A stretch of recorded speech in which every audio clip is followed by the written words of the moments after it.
pues bienvenidos a este nuevo proyecto del programa Canal Íntegramente. La intención es manejar un grupo de difusión científica a través de medios virtuales y de medios de comunicación masiva. El día de hoy tenemos el honor de contar con la participación de dos grandes expertos, amigos, maestros y colaboradores de un servidor. En orden de aparición, a mi derecha está el doctor Jorge Mérida Puga, médico adscrito de la Unidad de Adicciones del Instituto Nacional de Psiquiatría, un gran amigo y un buen compañero de las generaciones jóvenes muy prometedoras que tenemos ahora de psiquiatras y especialistas en materia de adicciones. Un honor contar con tu presencia, Jorge. Muchísimas gracias. Al contrario, muchísimas gracias, y la verdad es que no era necesario tanta introducción, pero está muy bien, gracias. Muchas gracias, Jorge. Y tenemos también el grandísimo honor de compartir la mesa del debate de hoy con el doctor Hugo González Cantú, el coordinador de la Unidad de Adicciones del Instituto Nacional de Psiquiatría, con una amplísima experiencia en el tratamiento de patología dual y materia de adicciones. Bienvenido, Hugo, muchísimas gracias. Hola, Luis. Hola, Jorge. Muchas gracias. Y bueno, pues el día de hoy tenemos la intención de poder platicar un poco de un tema que afecta a un gran número de familias mexicanas, sin duda uno de los problemas más graves de salud pública que tenemos en México y en el mundo, que tiene que ver con el abuso del alcohol y todo lo que se deriva del consumo de alcohol, todas las relaciones que implica la comorbilidad emocional, qué es lo que pasa con las asociaciones que hay entre depresiones, ansiedad, trastornos bipolares, etcétera. El alcoholismo, sabemos que en los estudios realizados hoy en día implica, desde que aparece el término de patología dual, lleva el término ya entredicho el significado de que casi todos los pacientes o una gran proporción de los pacientes que presentan abuso de consumo de alcohol, también se puede detectar ahí una gran presencia de trastornos mentales que pueden ser depresión, ansiedad, trastornos bipolares, trastornos de la personalidad, etcétera. Y ahora sabemos que gran parte de los fracasos de tratamientos que se dan para tratar el problema, valga la redundancia, de alcoholismo, muchas veces están condenados al fracaso porque no se le pone la atención debida a esa otra patología que corre paralela. Entonces, me gustaría poderles dar la palabra para que nos platicaran un poco en su experiencia clínica. ¿Qué tan cotidiano es que se encuentren algún otro padecimiento oculto detrás del alcoholismo, doctor Hugo? Ok, pues mira, Luis, realmente así como lo dices, ¿no? Muchas veces, en mi caso, viene la gente a buscar ayuda directamente por el alcoholismo. Así me anuncio, vamos, así es mi trabajo públicamente, pero justo cuando uno empieza a hablar con hombres, con mujeres, siempre aparece el tema ansiedad, tristeza, problemas familiares, problemas económicos, una serie de cosas que están alrededor del problema del consumo de alcohol, ¿no? Yo creo, y quizá me gustaría enfatizar mucho, donde más he encontrado esta relación es el consumo de alcohol en mujeres, el consumo excesivo de alcohol en mujeres, el alcoholismo, con la depresión, donde también tenemos una teoría muy interesante que manejamos en patología dual, que es la de la automedicación, es decir, cuando una persona, una mujer o un hombre empieza a tener algo de estrés psicológico, ya sea, insisto, tristeza, depresión, problemas, una forma hasta podríamos decir popular, ¿no?, de entender, manejándolo, es tómate un trago, tómate una cerveza, tómate una copa de vino.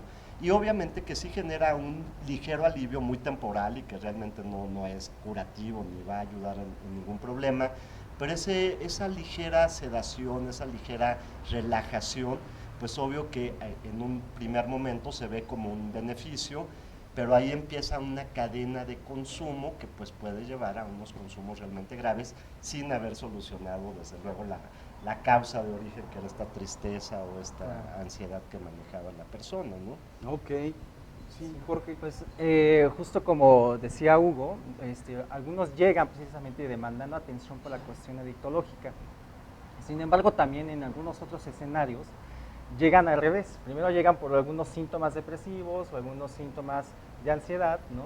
Y de pronto empiezas a explorar acerca de sus hábitos, etcétera, y llegas a encontrar que tienen unos patrones de consumo que ellos no asimilaban como problemáticos, ¿ok?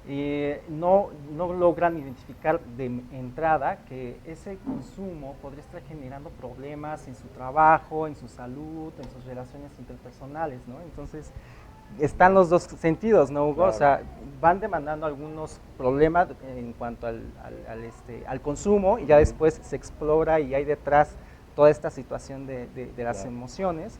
Y está el otro camino, que primero llegan demandando atención acerca de su estado de ánimo y se explora detrás que también hay un trastorno adictológico, ¿no? Ahora, una pregunta que me surge ahorita y que es muy interesante, ¿cómo saber que alguien tiene un problema con el consumo de alcohol? ¿Dónde está esa línea que delimita el consumo casual del consumo patológico, ¿no? Yo he tenido pacientes, y me imagino que ustedes también, que de pronto al interrogar, ¿usted tiene algún problema con el consumo de alcohol? No, ninguno. Sí. ¿Sí? Y de pronto cuando preguntan los patrones te dicen, bueno, yo me tomo mis 4 whiskies previos a dormir para aligerar un poco la carga del trabajo y todos los días bebo 5 whiskies para poder conciliar el sueño. ¿En qué momento podemos saber que alguien está en riesgo de desarrollar un problema de abuso de alcohol, aun si no tiene, consecuencias catastróficas en su vida cotidiana? ¿Cómo identificar esta parte? Pues mira, ahí nos podemos ir por dos lados. Una es el número de copas bebidas, ¿no? La Organización Mundial de la Salud tiene muy claro y establece que el consumo no riesgoso, que así es como le llama, de alcohol, y este es un mensaje para todo el público, no debe de exceder nunca más de 2 copas al día, ¿sí? Y tratando de, también dice la OMS, que haya por lo menos 2 días de la semana que no se beba alcohol, entendiendo que hay diferentes países y culturas donde a veces el alcohol o la cerveza, el vino se consume con los alimentos, ¿no? Entonces, cualquier cosa que se supere ese nivel, ya hablamos de un consumo riesgoso. Riesgoso en el sentido que te puede llevar a un accidente, que te puede llevar a ingerir cada vez cantidades mayores de alcohol, hasta perder pues en un momento dado el control, que sería la otra forma de evaluarlo. ¿Cómo evaluar a alguien que ya tiene un problema serio con el alcohol? Yo diría con 2 características: una, pérdida del control, es decir, cuando ya empieza a beber no puede detenerlo, y 2, que cuando deja de beber hay una aparición de estados emocionales negativos. Entonces, Luis, lo podemos ver desde esas dos maneras: una forma cuantitativa, es decir, cuánto bebes, y la otra es cualitativa, es decir, qué pasa cuando bebes, o sea, lo controlas, y qué pasa cuando no bebes también, ¿no? Entonces, son de las diversas maneras, digamos, más fáciles para poder ubicar este problema. Es decir, nos quedaríamos con en base a la cantidad. Ajá. Y en base a las consecuencias de tu consumo, ¿no? Exactamente, ¿no? Ahora, hay quien dice ahora en investigaciones muy recientes que si el alcohol fuera una droga que se inventara hoy, Sí. sería una droga terminantemente prohibida, ¿no? No podría ser una Ajá. droga de venta comercial, porque hoy se sabe que en estudios que han hecho, por ejemplo, un estudio muy interesante que se hizo en Gran Bretaña, en donde se tipifican las 20 drogas más peligrosas para la Gran Bretaña, tomando en cuenta tres consecuencias: las consecuencias sobre la salud de quien la consume, el impacto social que tiene y la cantidad de muertes por año que provoca. El alcohol es sorprendentemente la número 1, siendo una droga de clase C, ¿no? Una droga de venta legal. Sin embargo, sabemos toda la serie de consecuencias negativas que tiene, y recientemente se ha puesto de manifiesto esta parte de la importancia que tiene el tomar en consideración las otras patologías que vienen acompañando el alcoholismo. ¿Qué tan frecuente, Jorge, es en tu experiencia clínica que aparezcan depresiones, ansiedades, trastornos de personalidad que tú logras detectar en tus pacientes con alcoholismo una vez que empiezas a conocerlos bien? La verdad es que es difícil encontrar un paciente que no los tenga, ¿no? Muchas veces ya cuando el padecimiento adictológico es tan avanzado que requiere atención ya, digamos, profesional, o que se busca por parte del paciente o de la familia, muchas veces realmente ya encuentras un padecimiento que está complicado o acompañado de estos padecimientos que estás mencionando: depresión, ansiedad, y muchas veces también no se detecta que desde la adolescencia está teniendo un patrón de conducta diferente, ¿no? O especial, que se dificulta interactuar con otras personas, ¿no? Es decir, los trastornos de personalidad. Entonces, realmente es la excepción, ¿no? Encontrar un trastorno adictológico sin otro trastorno comórbido, ¿no? de un padecimiento mental. Y allá en la clínica de adicciones del instituto, ¿cuáles serían las comorbilidades más frecuentes que estamos encontrando junto con el alcohol? Con el alcohol, definitivamente las que hemos mencionado, la depresión y la ansiedad son las más frecuentes, ¿no? De por sí son problemas bastante frecuentes, aún sin el consumo de alcohol, ¿no? Eso es lo más común, y yo quisiera aquí retomar algo que dijo Jorge. Un problema serio es de que la gente normalmente va a pedir ayuda ya cuando han pasado meses, si no años, de evolucionar con un problema, ¿no? Entonces llegan cuando tienen un problema mucho más grave, lo dejó la esposa, perdió el trabajo, un problema de salud. Yo creo que aquí el mensaje siempre debe ser muy preventivo, ¿no? Es decir, existe la depresión, que también mucha gente no entiende qué es esto y pueden estar deprimidos con ideas suicidas y no considerar que es necesario ir con un médico, con un psiquiatra. Siempre da un poco de miedo ir con un psiquiatra, ¿no? Pero yo creo que es bien importante destacar cuando empieza a ver algo que es diferente de tu vida cotidiana, si no te estás sintiendo bien, si estás teniendo problemas de depresión, de ansiedad, de esta inquietud, nerviosismo, insomnio, etcétera, es un buen momento para buscar una ayuda profesional. Lo mismo pasa con el alcohol, es decir, cuando ya una persona se empieza a dar cuenta, tiene señalamientos de otras personas de que, oye, tu manera de beber no es buena, es peligrosa, es riesgosa, pues también hay que buscar una ayuda mucho antes de que el problema ya esté grave, establecido, como decía Jorge, ¿no? Donde ya las consecuencias pueden ser mucho mayores, ¿no? Entonces, esas son las dos problemas más frecuentes, y donde también destacaría el suicidio. Muchos suicidios se hacen bajo los efectos del alcohol, es decir, esta asociación que hay entre suicidio y consumo excesivo de alcohol también hay que destacar, ¿no? Oye, Hugo y Jorge, fíjate que últimamente han aparecido cada vez más casos que son alarmantes de jóvenes que a muy tempranas edades ya tienen un abuso excesivo de alcohol, que además se va volviendo algo cotidiano, algo tolerable socialmente, que es otro de los graves problemas del alcohol, pero que las reacciones conductuales que tienen al consumo de alcohol sobrepasan las esperadas para la cantidad de alcohol que consumen, cosa que es muy preocupante porque ahora bajo los efectos del alcohol de pronto entran en riñas bastante peligrosas, toman actividades de pronto que ponen en riesgo su vida, conducen de manera completamente errática, pero además fuera de juicio, vaya, fuera de toda razón, como si estuvieran tan desinhibidos que en ese momento pierden de vista su propia seguridad y empiezan a caer en conductas de exposición. ¿Cómo atendemos una patología dual? ¿Cómo atendemos a una persona que tiene un problema de depresión, un problema de personalidad o de ansiedad o de insomnio y que lleva además una complicación de abuso de alcohol? ¿Se tiene que tratar simultáneamente? ¿Se trata primero la parte emocional y después la parte adictiva? ¿Cuál es la mejor manera de abordar estos problemas? Lo que yo creo es que lo primero que tienes que hacer con el paciente es informarlo. Una vez que tú informas acerca de la existencia de estos padecimientos, el paciente empieza a cobrar conciencia, ya sea del trastorno adictológico o del trastorno comórbido, ¿no? En lo personal yo hago el abordaje de las dos cosas al mismo tiempo, ¿no? No puedo separar los dos padecimientos porque se influyen de manera, la verdad es que muy importante, ¿okay? Entonces, lo primero que hay que hacer es informar, ¿no? ¿Qué pasa con el alcohol? Desde no sé, platicar qué pasa químicamente, por así decirlo, dentro del cerebro, ¿no? Y cuáles son los determinantes sociales que también pueden hacer que consumas más alcohol. Perdóname que te interrumpa, Jorge, acabas de tocar un punto que creo que es importantísimo que aclaremos. ¿Por qué se dice que el alcoholismo es una enfermedad que se tiene que tratar eternamente, que no se puede uno curar cuando ya es uno alcohólico?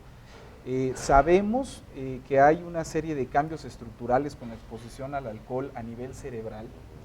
En la pared de las membranas celulares de las neuronas hay una reconfiguración, van surgiendo cada vez más receptores nuevos a ciertos neurotransmisores como la dopamina, la serotonina, etcétera, que van causando que la persona que se expone continuamente a una sustancia, en este caso el alcohol, vaya tolerando cada vez mayores cantidades del mismo y además vaya teniendo la necesidad cada vez más biológicamente determinada de seguir consumiendo alcohol, hasta que llega un momento en que deja de ser una cuestión de voluntad dejar de beber y se vuelve una necesidad.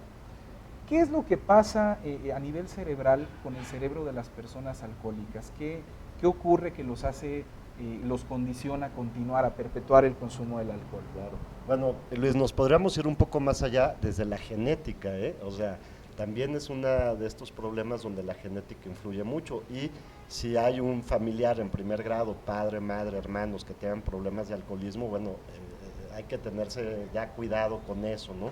Porque esta genética va a empezar justamente a predisponer los receptores, las neuronas, como tú bien mencionas, y ya cuando llega la sustancia, en este caso el alcohol, pues es una sustancia adictiva, eso nunca hay que olvidarlo, ¿no? ¿Y qué quiere decir adictivo? Una que va a estimular ciertas zonas del cerebro que tienen que ver con el placer, o sea, sí hay una parte placentera, pero también justamente va a empezar a haber una tolerancia a estos efectos placenteros, es decir, es un factor muy importante. Si al principio una copa era suficiente, el estar tomándola constantemente va a hacer que para estas neuronas ya no sea suficiente para alcanzar ese estado placentero, ¿no? Y entonces se va escalando y se va escalando.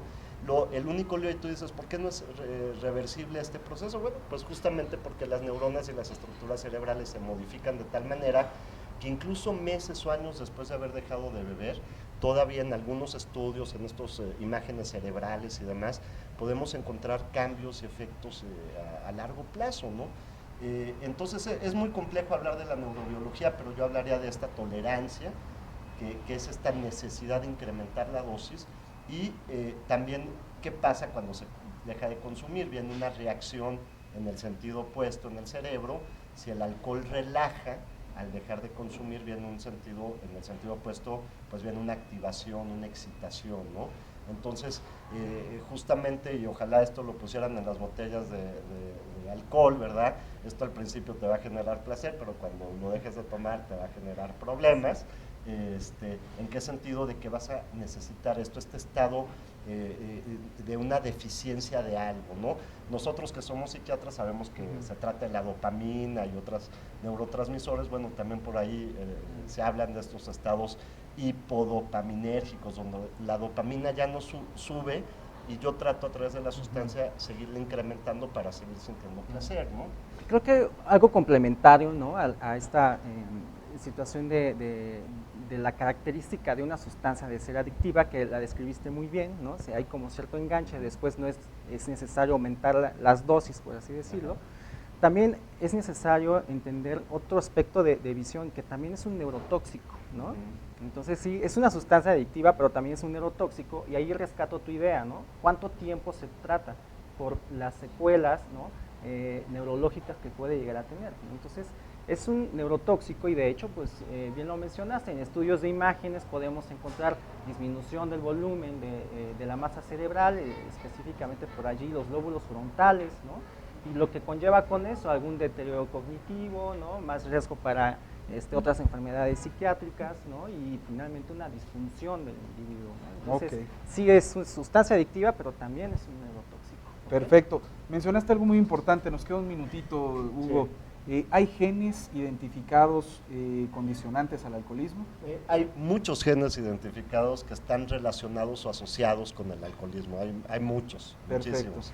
Y ahora, finalmente, en los últimos segundos del programa, me gustaría invitar a todos los observadores de esta cápsula a que investiguen también y se acerquen a especialistas, ¿no? Finalmente, hay muchos lugares de tratamiento, pero no todos dan el mismo tipo de abordaje. Anexos, centros de rehabilitación, médicos particulares, las oficinas privadas siempre pueden dar una herramienta de orientación para que sepan qué lugar se necesita para cada paciente. Vamos a necesitar retomar la invitación con ustedes dos, porque este tema da para muchísimos programas más. Les agradezco mucho que hayan asistido y nos vemos pronto. Gracias, Luis. Muchísimas gracias. Luis. Gracias.